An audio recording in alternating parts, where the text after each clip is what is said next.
Welcome back to Data Cabling Expert TV. I'm Lynn Taylor, and today I'm with Derek Allinson of Cambridge Online, and we're going to look at how to avoid shortcuts that lead to costly mistakes. Derek, welcome to Data Cabling Expert TV. Thank you. Now, everybody wants to save money. However, we all know it can backfire. Can you give me some scenarios that you're aware of? Absolutely, yes. You talk about saving money. It's easy to buy cheap components. It's easy to source the cheapest versions of components. But the mistake people make doing that is they don't buy one system from one manufacturer covered by that manufacturer's warranty. So those cost savings that they perceive at the beginning won't pay in the long run. Does that mean they have to have different people to deal with different aspects, and that's why the cost kind of escalates? No, it's not so much that. It's a question of insurance, if you like, against any issues they might have with the system in the future. If they buy a system from a single manufacturer installed by an authorised installer and tested properly and covered by a manufacturer's warranty, that gives them peace of mind and safety for that installation for the next 25 years, rather than taking a piecemeal approach and doing it on the cheap. So what other cost-cutting measures do customers take to try and cut corners?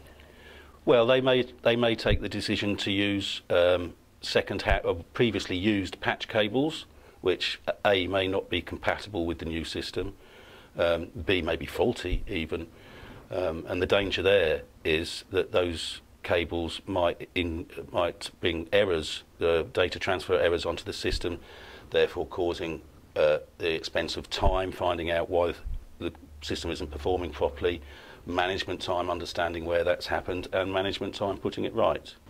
So does that mean that a customer has to strip out all the old system and start completely from scratch? Oh no, not necessarily. If we carry out a system audit, we can identify areas that might be causing issues, for example, incompatible or faulty patch cables, copper patch cables or fibre patch cables. So no, we don't have to strip everything out, but we can certainly identify where there may be some issues and offer corrective actions for it. So if people do decide to take the shortcut, what are the cost implications of not doing the job properly? That's a good question. It's difficult to put an exact price on it, but if you consider that there's a performance fault on a network that hasn't been installed properly, you're going to spend some time finding out what that problem is, and once identifying that, then rectifying it. I'll give you an example. We had a customer who was a design company that had a large CAD design department, and they were, funnily enough, in the electronics industry, and they decided it would be cheaper to install the data cabling themselves. Unfortunately, it worked on the face of it, but when they started transferring large data files between the CAD machines, the whole network came to a standstill. Not good for business, eh? Not good for their business. So it wasn't good for their IT managers, it wasn't good for production for them, because the whole place was coming to a standstill. We were able to go and identify that as being the way they had decided they should cable the network up. It was easily rectified, but it must have been a lot of pain and a lot of money for them getting there. So what's the best plan of action to avoid decisions that lead to costly mistakes? From the design stage, you certainly need help with design from an experienced company.